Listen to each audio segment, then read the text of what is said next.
Welcome to Bat Therapy, exploring your favorite comic book characters through the lens of clinical psychology. Be a fly on the wall or a bat in the cave, listening in on a friendship built out of a love for talking Batman, comics, and the everyday struggle to achieve mental health and happiness. We're your hosts, clinical psychologist Dr. Amelia Brown and comic enthusiast and nerd aficionado Keaton Hopkins. This podcast is about providing education and understanding and is not a replacement for mental health treatment or support. If you're needing help, go to bat-therapy.com for resources. So today is going to be our first time talking about Batman.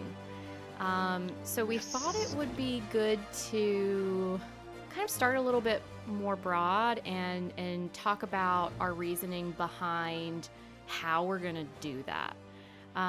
So Keaton, I think a lot of our conversations about this have just been about how big of a topic this is. Yeah, there's a lot of Batman. Stuff. There's a whole lot of Batman. And all of it is vastly different. You know, it goes from campy to super dark. It goes from rated G to rated R. It's such a broad character to tackle, and so it really vastly depends on the specifics of what you're talking about in order to really break this guy down, right? Yeah, and that's, it's hard in terms of just talking about him as a character, right? Because sometimes, granted his larger backstory, there are certain things that tend to be the same across time. There are exceptions, of course, with different storylines, but usually it's kind of the same background story to a certain degree. But yeah, the details can be different, and it's hard in terms of telling the story of who he is. And when it comes to what we talk about here, which is pulling together comics and psychology and mental health, it makes it particularly difficult because it's all about looking at the different patterns and commonalities across time. So if you're not careful, you're actually jumping stories and you're going to have trouble finding those patterns. Right. And I mean, some of the patterns that obviously remain the same.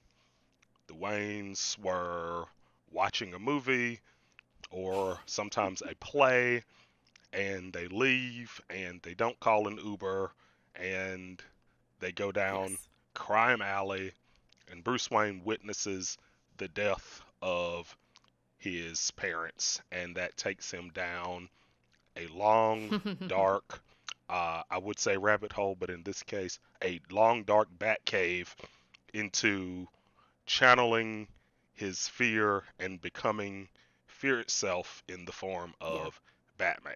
That's something that I think kind of remains across, even in like Elseworld stuff. Like the Waynes always die. The Waynes some of the Waynes I always know. die.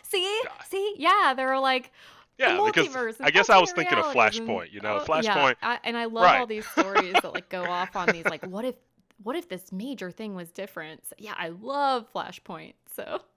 Oh, there's so many what ifs. When I was doing research, there's one where I think it's called Superman Speeding Bullets, and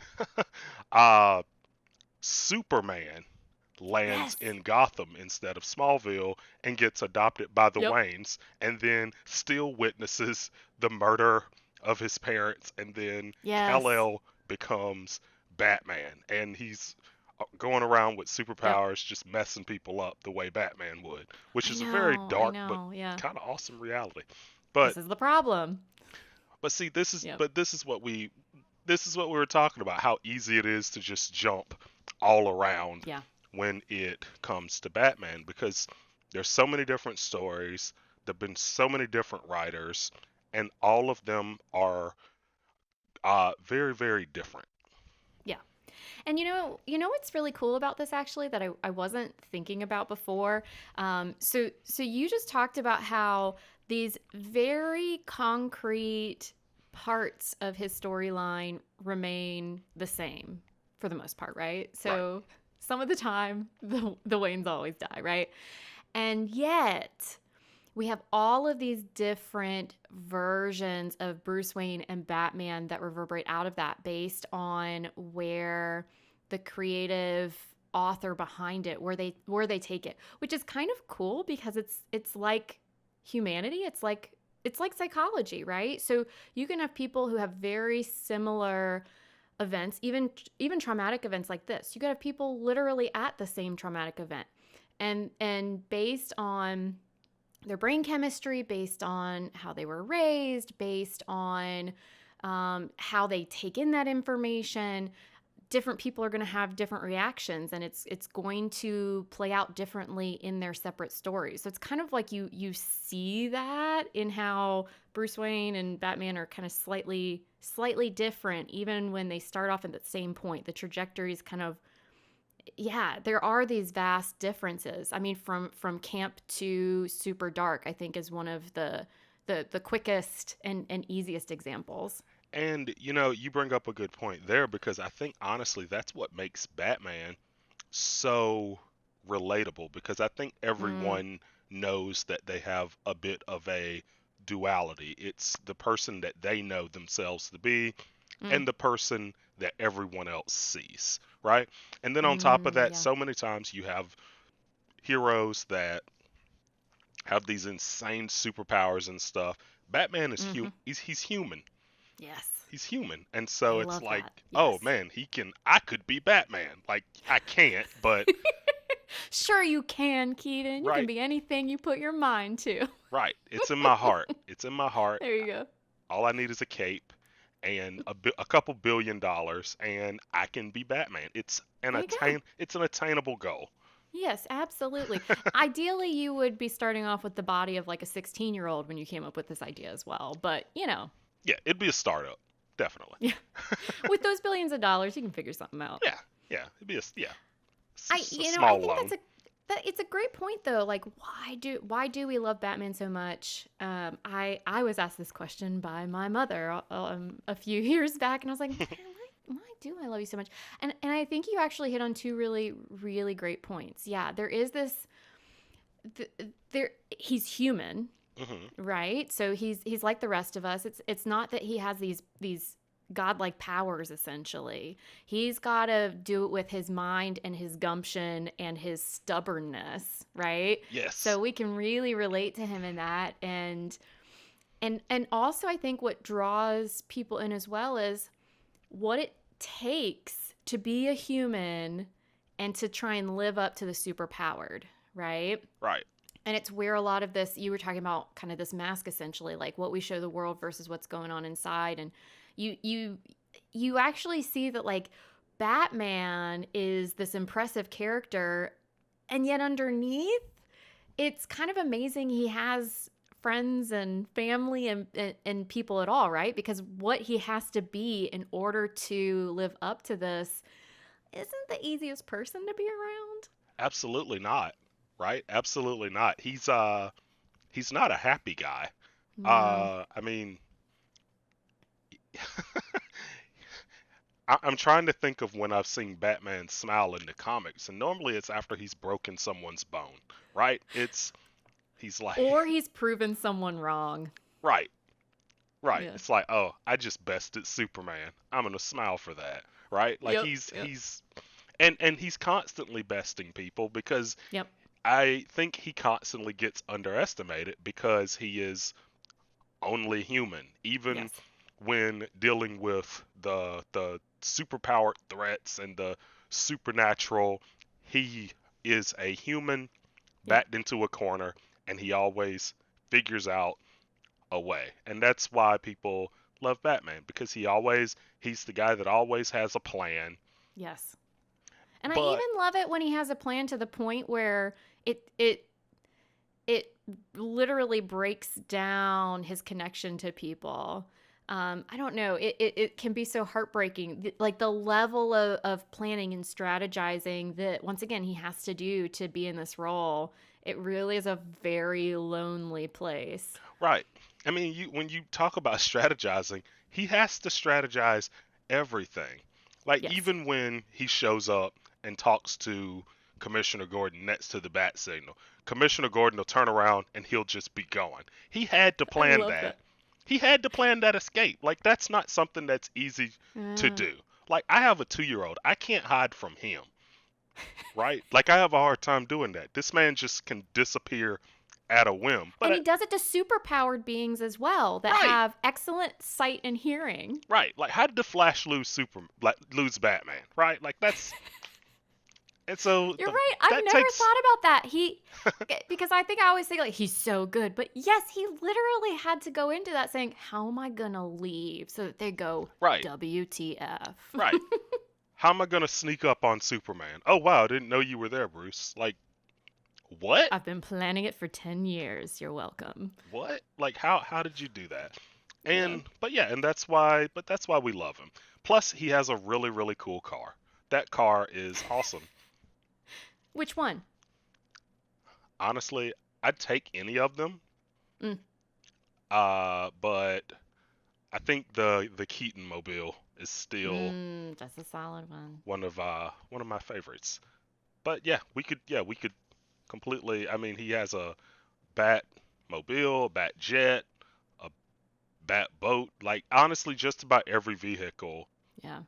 he has it, and it comes in black and has the bat symbol somewhere And that on actually it. reminds me too, where it's that made me think of uh I'm terrible at thinking of things on the names of things on the spot. When he first meets Gotham Girl, Ah, yes. and right, and so he's on this plane. So I was thinking about how he'll just like crash his vehicles and it's no big Hmm. deal. And it made me think of this other time where he even plans for when he runs out of plans, Right. right? So he's on the plane and no one from the Justice League, which, by the way, the one time that the human guy on the team asks for someone from the Justice League and they're too busy.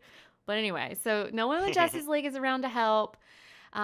Something about like the trajectory of the plane, he has to steer it until the very end, and so he'll die. And so he's telling Alfred, "Here's where you can find my messages to the boys," and like you can tell, he's even planned for when his plans run out, Right. which like not very many people could plan through even their own demise to the degree that he does. Right. And then, you know, on top of that, I think that might be Batman's superpower. He's such Mm. a type A super planner. Like, Oh, that's why I love him so much. It's like yeah. me if I were a superhero. And it's why I could never be Batman because Oh, I'm not a good planner. I'm good at doing what people tell me to do or ask me to do. I'm like, okay, I can do that. In the meantime, you can I be my will. Robin. That sounds like a good Robin. Yes. We'll, Depends which one. we'll come back to that. Yeah. We'll come back to that. I don't know. I don't know. I don't look good in red and yellow. It's the bright Yeah. colors. All right. Well, I guess you can but jump ahead to Nightwing if you want. but that brings up another good point. Another thing I think that people like about Batman is how big his family is. He Yeah. interacts with so many different characters and people to the point that he has unique relationships with Alfred, with Yep. Commissioner Gordon, with all the different Robins, Mhm. with all the different members of the Justice League. And I think that people like that because it's closer to real life. We all have several different circles that Yeah. we interact with, and different people know different versions Yes. of us, right? Like, my mom knows me differently than my friends. My favorite bartender knows me differently than my mom, right? Like, all of us, I don't uh, know. I bet your mom knows a lot of those sides to you. fair enough. My mom's a good bartender. She is. Your mom's uh, awesome. she is. She is. Shout out to mom. But I think it's interesting how there's so many different relationships that Batman Yeah. has, and I feel like that's not something that you see Hmm. in a lot of comic book characters. Like they have relationships, but not nearly as many. Like the 5 or 6 Robins and the several different Batgirls and Mm. all the different members of the Unless they're Justice like League. on a team, right? Like the Titans, for example, or right. I mean, then of Right, course you've got all these different.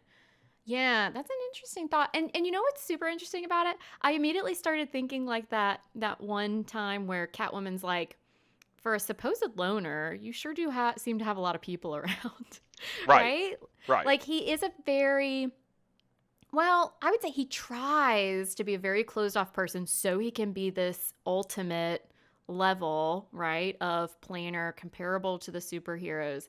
And yet there's something about him that seems to draw in people. I mean, okay, some people were already in his life, like Alfred, but a lot of the people that you just listed are people that came in along the way later on right. when he was Batman already and was already solidifying this very very tough kind of outer coating to himself, which also tends to be a theme for his character. Granted, how that looks and how thick of a kind of protective layer he has definitely varies based on the storyline. Right, because like you said before, I feel like there does come a point when all of these relationships at a certain point, every single person is like, "Oh wow, this guy is he's got some issues."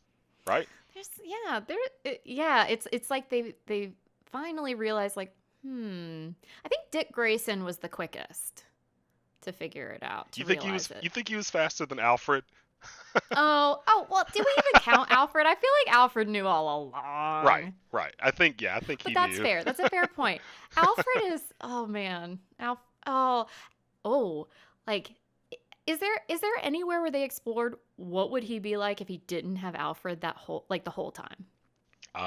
Dead.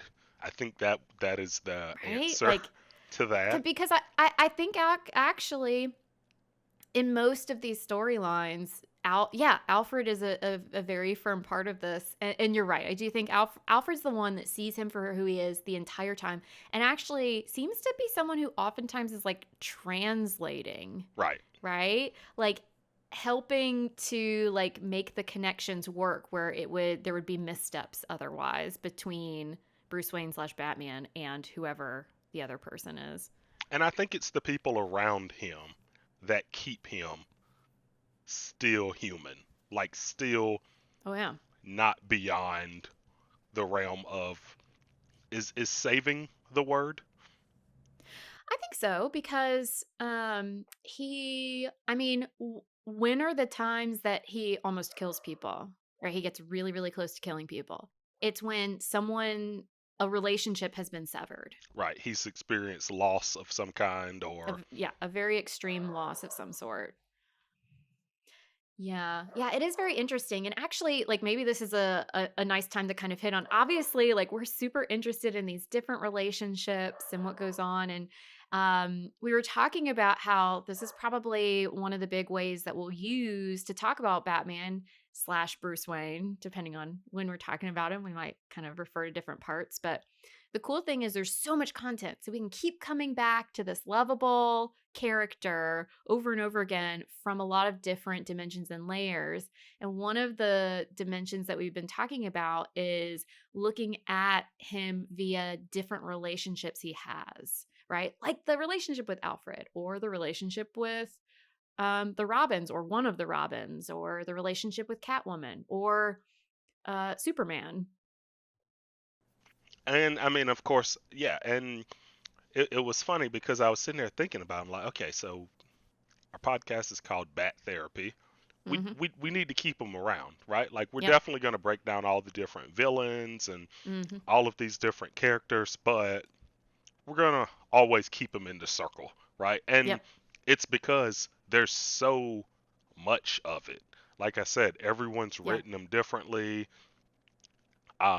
He's done so many different things, and so I don't think the psychoanalysis is something that can ever really stop because you Yeah. could still continue breaking him down and his relation, like you said, the relationships with all of the different characters.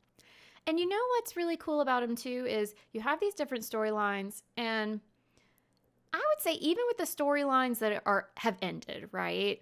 Like obviously there are the current comics and even movie that are telling current stories, but there are many stories that have already happened that maybe have been done telling, and yet there's always this potential with each of these versions of Batman, this potential for growth and change, Hmm. right? Like you were talking about how they do a really good job of Batman being more than just Batman, and you really get drawn into his relationships. Hmm. And I think with that comes this just interest in the potential, right? What can he grow into? Where can he go from here? Because he's so flawed in some ways, right? Because there are so many things he struggles with that in some respects don't really have like a clean or clear label. Like sometimes people ask me like, what diagnosis does Batman have? And well, part of the complication is depending on which storyline, he may be exhibiting certain things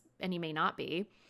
A lot of the times it's not so much that he's got this like mental health diagnosis that is this clean and clear thing. It's more that he has this really complicated response to this trauma, and he's really taken on this persona, and it's such an intense and focused persona that it just reverberates out in all of these extreme and interesting ways. Yeah, and it seems like one of the common themes of Batman is like from beginning to end of each of these storylines and arcs, it's one of those things, and it's like, well, is Batman gonna change?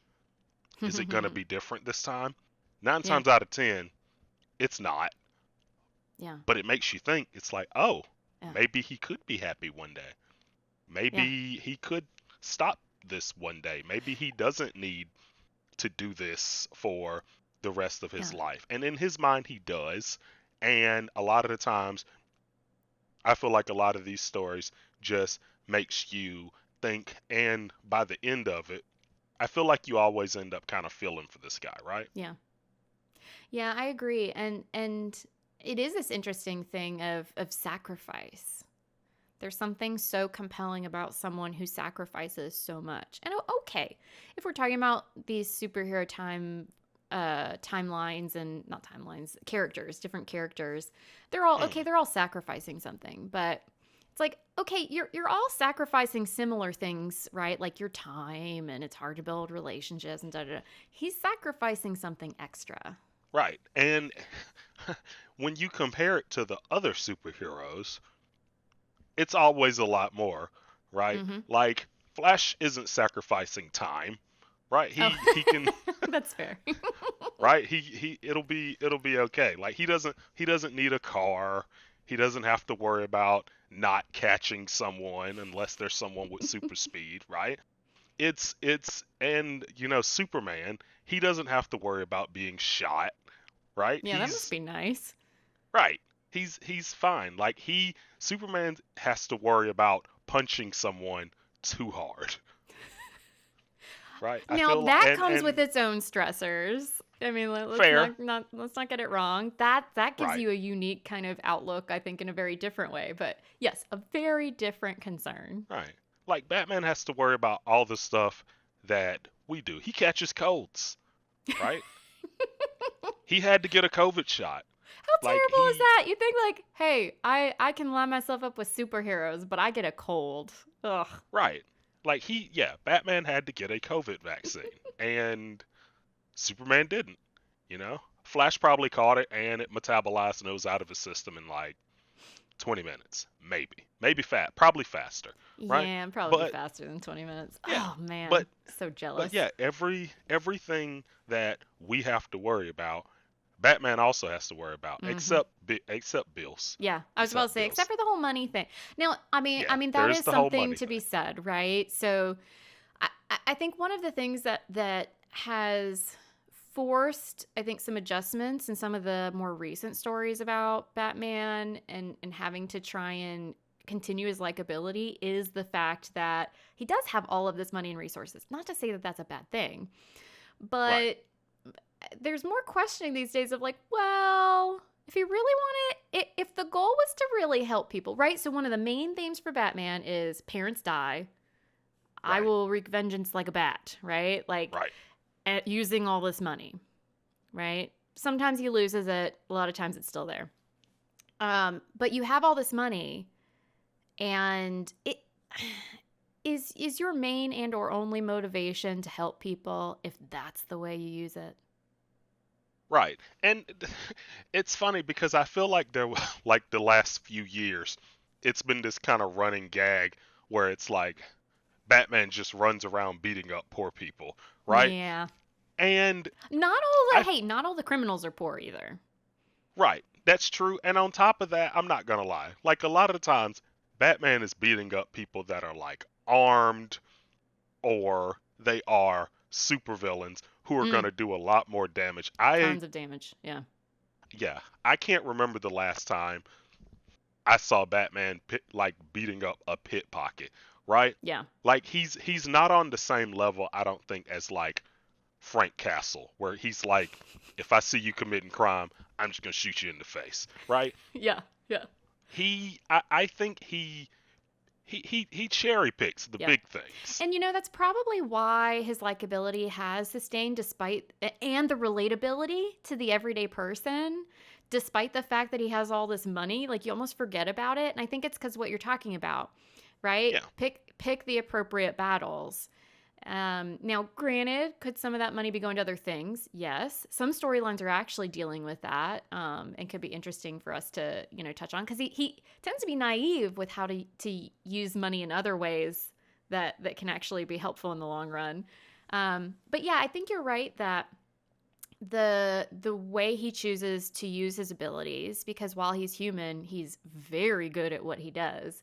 Yeah, he's dealing with really these people in situations that even the super powered don't always know what to do with, and it's just kind of let's minimize the damage happening. yeah, and it's interesting because he that brings up the next thing I was gonna say, his no kill policy, Mm-hmm.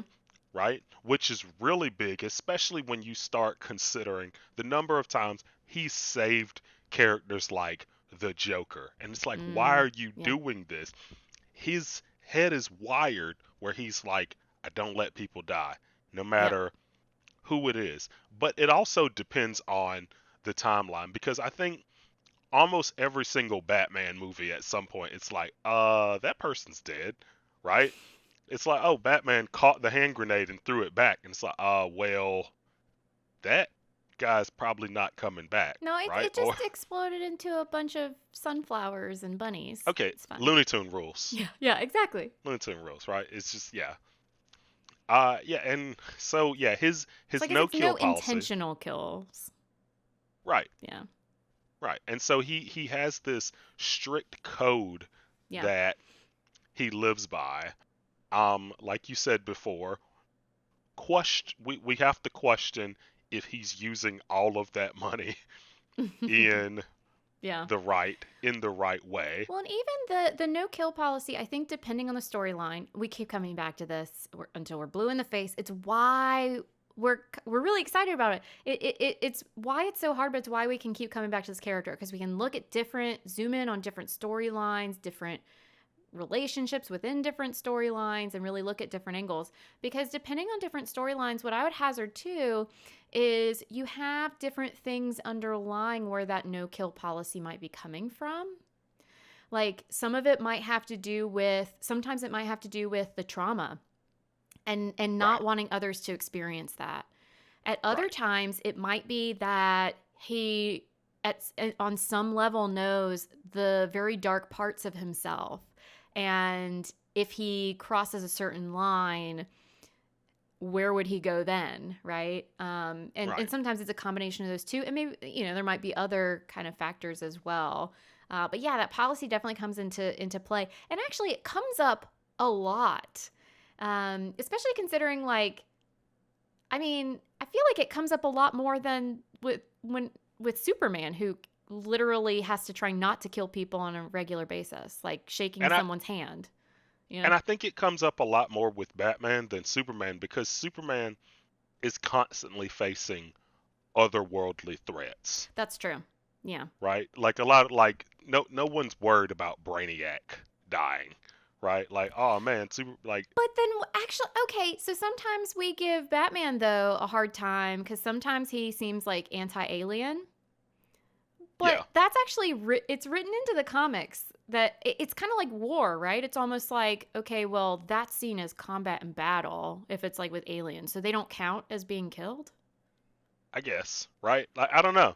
Hmm. It's interesting because yeah, we definitely seen him like in the Justice League movie. He was definitely taking out parademons, right? Like Yep. it was not really an issue, but at Now, the same but if they time, were people attacking him, would he be the same way? I don't know. right? And at the same time, that Batman definitely did not mind killing people either. Well, he lived a number of years. I love Ben Affleck's Batman. Oh I'm yeah, I'm he a was huge he fan. was he's a very angry soul. He's I just love angry Batman. I don't know. oh We can yeah, psychoanalyze and me later. well, fair enough. But also, you have to look at all of these different portrayals because, for example, I recently reread All Star Batman and Robin the Boy Wonder Mm, by Frank Miller. Very different Batman. Like he was just honed in. This is a war we're fighting in. mm, I don't care about anything. I'm just gonna beat people to a pulp. Like he was a terrifying person because it's like, oh wow, this guy does not need to be doing anything. Like he actually might need to be in Arkham. Like normally you yeah. question like, is Batman kind of off the rails? Like should he be getting treatment? Frank Miller All Star Batman. There's no question that Uh, guy needs treatment, right? I think in general the yeah, while there's a lot of times no obvious like diagnosis you might connect him with, every now and then you're like, okay, maybe there might be something there, but I mean, he's a very functional person. Right. So most of the time it's fleeting if he has kind of any clear potential diagnosis. Despite that though, you don't need a diagnosis to benefit from therapy. And oh boy, yes, most versions of this guy he could benefit from some therapy for sure. Just to kind of maybe work through some of those layers. Although interestingly, if he went through therapy, would he be as effective of a Batman? That I'm not sure of. Right. And that brings me, to my next question for you. Ooh. Because I mean, yeah, the name of this episode, so Batman, tell me what brought you here. How would you potentially talk to Batman as a Ah.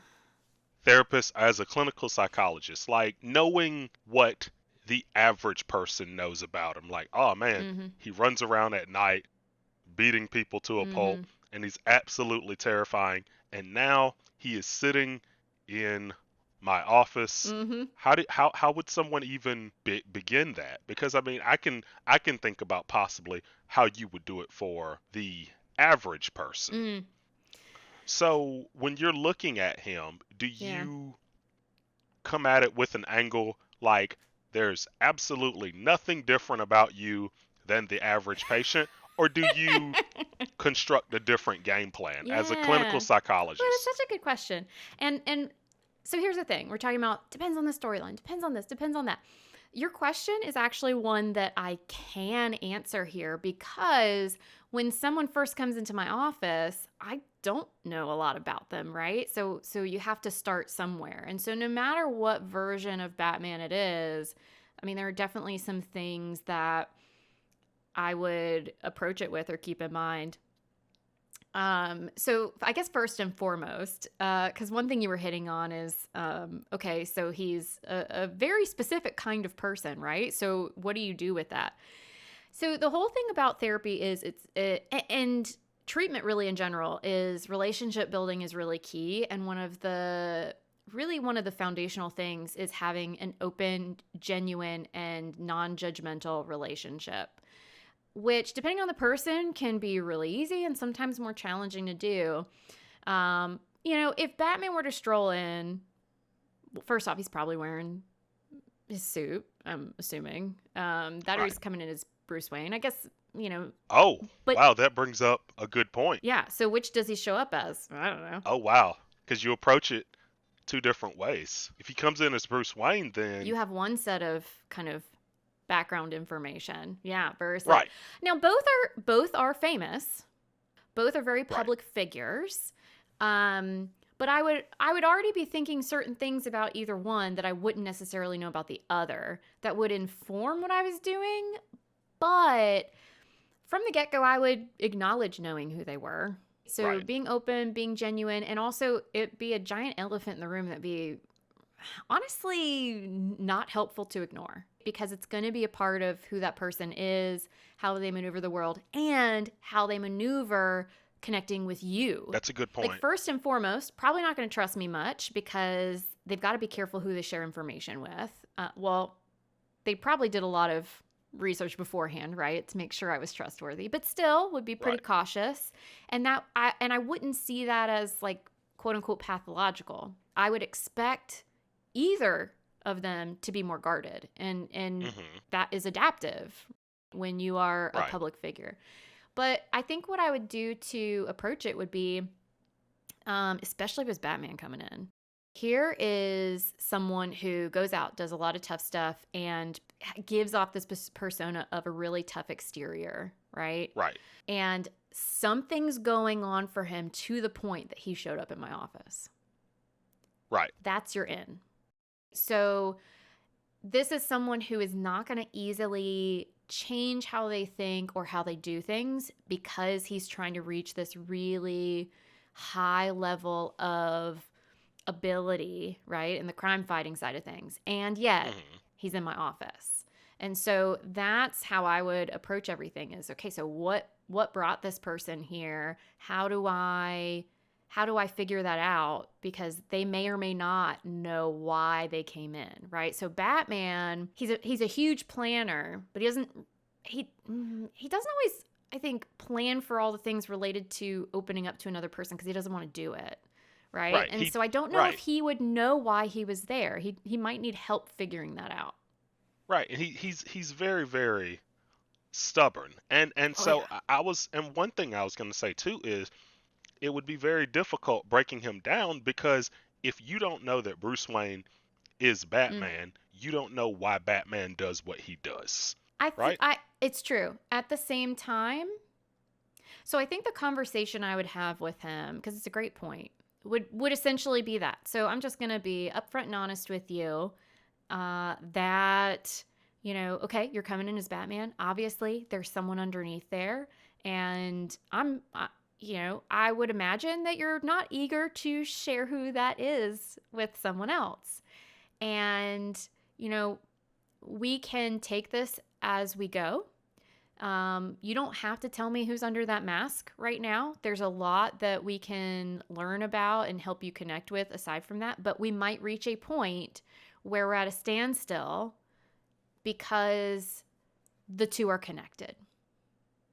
So then, okay, so we talked about how it would begin. Yeah.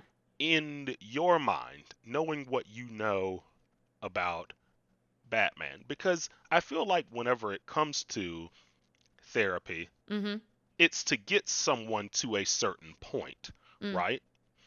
So would the certain point that you would try to get Batman to would be giving up being Batman or doing it differently?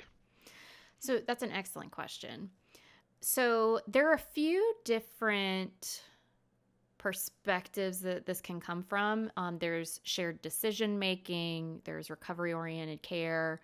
But essentially, the perspective we tend to take these days is that the therapist or whoever the provider is, we're the expert on that service, on what can be useful with certain issues or topics a person would come in with.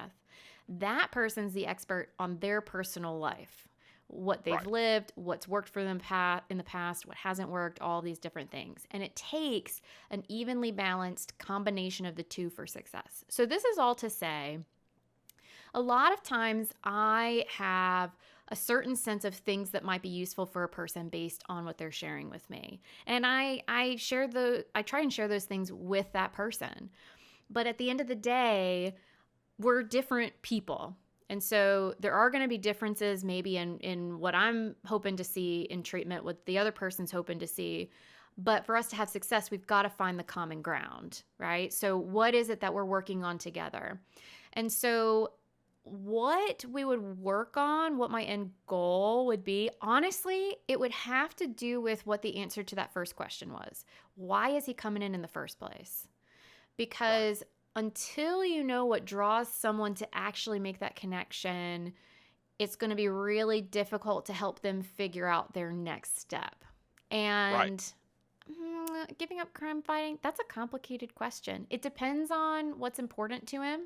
It depends on what it's giving him versus what it's taking away. Right. And yeah, I mean, I don't think that Because question would be answered until he got through the process and saw where he ended yeah, up. because I feel like in Batman's mind, crime fighting is his therapy. Like that's how he deals with things Eh, and copes with things. Maybe am I thinking about eh, that right? Or I mm, I believe you might be right in terms of how he may perceive it. Once again, gonna depend on the storyline, maybe. Um, cope, deal with. That doesn't really fit per se. There's an intensity to what he's doing. It's unclear if he's working through things or almost obsessing over things or sometimes potentially that's true. punishing himself with, That's right? So for example, I think what you just said makes more sense. okay. I think yeah, I think it's more of an definitely more of an obsession than Yeah. a So coping. and to be honest, not the best. Obsession has a technical definition, so that's not the best word, but essentially Okay. like he's okay, some storylines maybe it reaches that level, but essentially yeah, it's so what I would relate it most to is some people with a trauma background, so PTSD, post-traumatic stress disorder, is a specific response to trauma, and it has Mhm. certain symptoms, and we can get into that in another episode. Don't need to get into it now, but I think a comparable example as to why I'm not sure it's him dealing with things is you can have people who have PTSD from combat trauma who fill their time with reading about war, watching things about war, putting war in front of themselves a lot of the time. And it's Mhm. actually not helping them process through it. Right? Okay. It's kind of like they're kind of stuck in that mode, and it's they're continuing to get kind of triggered by all the things, and they're not able to get to the next step of healing. And Mhm. at least in some respects almost feels like that for him. It's almost like he can't let go of something. If he let go of it, he'd probably have to let go of Batman.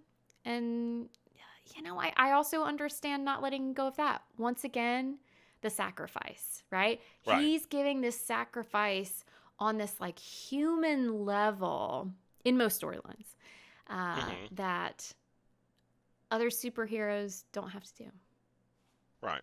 And going back to what you were saying about approaching it based on what he is there for, that actually brings up a very good point and goes back to what we were talking about with all of his different relationships.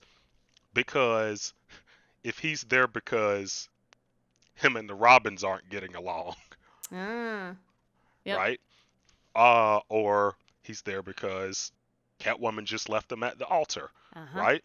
Like there's so many different ways and things that you would need to help him with. And the list goes on and on and on.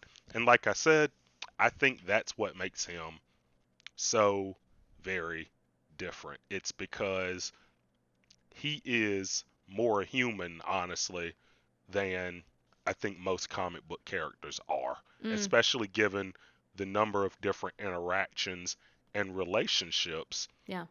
that he has, Well, and right? he's flawed in these ways where he's allowing the flaws to continue so he can offer himself up to be Batman. Right. right? And Yeah. yeah, and the more I think about it, the more interesting it gets. It's like, man, here's this flawed individual, had trauma as a child, goes around beating people up at night, and then he adopted he adopted a bunch of boys and they do the exact same thing. Oh god, we're gonna It's have like, to get into oh, that, man. Yeah. oh, oh my God. Like what? I know, I know. What did he do? And yet we love these storylines, right? If you look at that stuff too closely. Oh, yeah, yeah. There's going to be a Right, lot of interesting things when we look at the relationships with the Robins for sure. Cuz yeah, right. it's With Robin, with Barbara Gordon, right? mm, With Batgirl, like it just goes on and on and on and on and on. And that is why I think we're going to be able to keep coming back to him. Hence the name, Bat yes, Therapy. that therapy. We are going to keep coming back to him indeed. Yes, So are we ready for our mindful nerd moment? I think we are. Awesome. What do we got? So, we're early on in this podcast. I'm kind of jumping us in with both feet. I was trying to think of something because we're just, we were talking more broadly about how we're going to talk about Batman, how there are all these different storylines, and yet there tend to be these main themes that we see. Um, how we look at things psychologically might change, but one of the things that seems to stick is his stuckness, right? He's kind of stuck Mm-hmm. in focusing essentially on this crime, this trauma that happened from a very, very early age. So, what I was looking at us doing is something that I would probably, okay, this would not be like, hey, you just walked in my door, Batman. Let's do this mindful moment together. He'd need to be working toward this. Right. But eventually, I would ideally want him to work on forgiveness. Mm. Forgiving himself. Ooh, excellent question. That is the right question to ask. Forgiveness. Okay, toward whom? So both forgiveness toward himself. So once again, depends on whose representation of Batman we're looking at, but usually he's not just stubborn with everything around him. There's a lot of stubbornness with himself, right? He holds himself to a very high standard that, hey, young little Bruce Wayne, who was next to his parents when they were murdered, probably can't live up to, right? So Mm-hmm. self-forgiveness and also others forgiving others. And the reason that this came to mind is because he seems very stuck. He is always kind of in this world of badness, and he's trying to make an impact. But the way it reverberates in his life, there almost seems like this desperation to it. Just Right. Like it seems like he is the kind of person that never counts his wins. He only counts his losses. exactly. And if he doesn't see you as on his side, he is oh, not very forgiving of you either. Cracks knuckles. Right. Yeah. Exactly, right? When does he smile? When he's breaking some teeth. Right. So maybe we can try and work in a little forgiveness, try and just help a part of him move a little bit forward. So, what we'll do here is with any of these mindful nerd moments, it's good to start with just kind of paying attention to your posture, trying to be sitting straight, not stiff though, right? Make sure it's comfortable, sitting up straight. If your feet are on the floor, making sure they're flat, laying your hands either gently by your side or in your lap. And it's good to always start with either closing your eyes or softening your gaze and just taking a few deep breaths, not having to breathe in a particular way, but just really taking in those long, deep breaths to center ourselves into this mindful moment. Before we get started with our actual mindful nerd moment, hopefully listeners and, of course, Keaton are practicing this along with Bruce Wayne. Keep in mind that when it comes to mindfulness, it's not always a relaxing experience.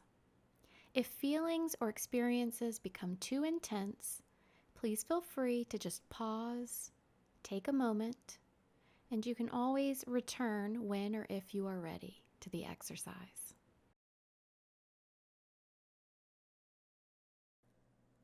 So, first, as we're going into this exercise, I want us to keep in mind that we are not trying to make ourselves feel anything.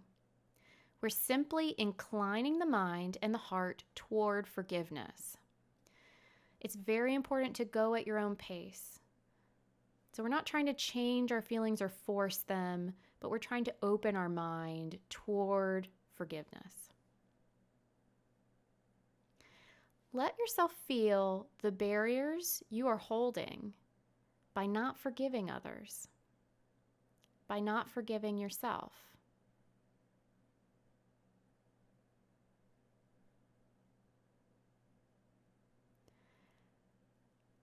Ask yourself, do you have an intention arising within you to learn to forgive?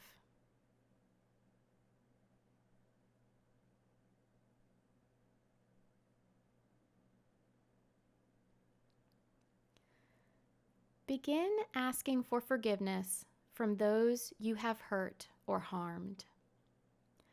You might say to yourself, there are many ways I have harmed or hurt another, knowingly or unknowingly, through my own pain, anger, fear, and confusion. Just pause and let yourself remember some of those ways. Let yourself open to the pain, sorrow, and regret you may feel related to that. You might feel your readiness to finally let go and to ask for forgiveness. And say to yourself, I ask for your forgiveness. Please forgive me. And release it by taking a few long, deep breaths.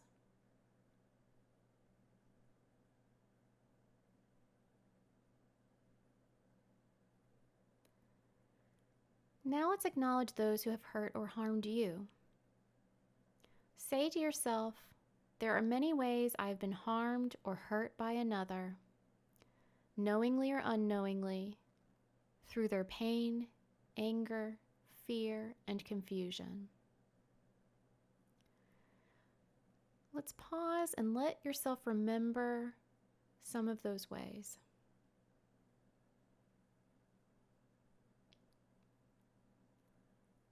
Feel the ways you've been hurt, as well as the pain of still holding this pain and resentment. And allow yourself to feel the potential release of forgiving.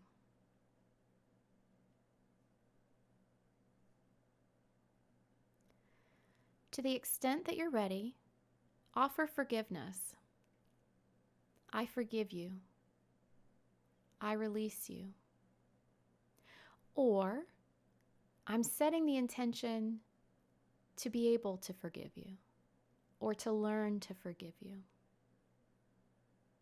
And allow yourself to pause and take a few deep breaths to release this part of the exercise.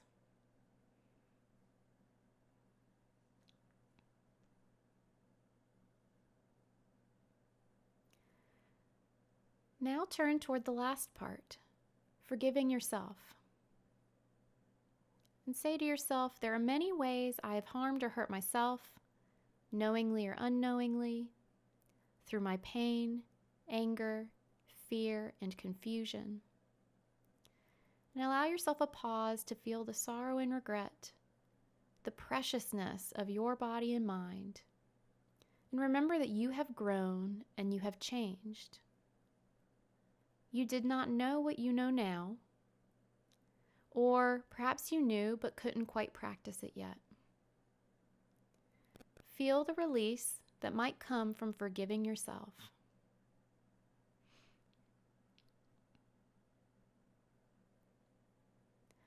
To the extent that you're ready, offer yourself forgiveness. You might say things like, I forgive myself. I release the pain of not forgiving myself. Or perhaps I'm setting the intention to forgive myself, or to learn to forgive myself.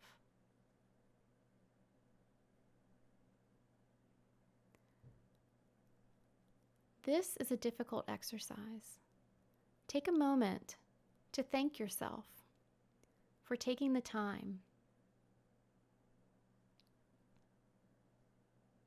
When you're ready, take a few deep breaths to help you gradually exit the exercise. Move your body slowly, perhaps from side to side, or moving your arms and legs. And when you're ready, open your eyes or refocus your eyes, and we'll come back to finish the podcast. So what'd you think, Keaton? Um, I liked it. I really liked that it was something that was not a requirement to be completed Yes. right then. Like so many times when people talk about forgiveness, it's like either you forgive them or you don't. And it's like, no, that's something that definitely comes with time, Yes. And there right? is an in between. You're so right. It's not an either or. Right, And if you try and force something like this, it kind of gets beside the point. Yeah. right. I really liked that it began with the idea Mm-hmm.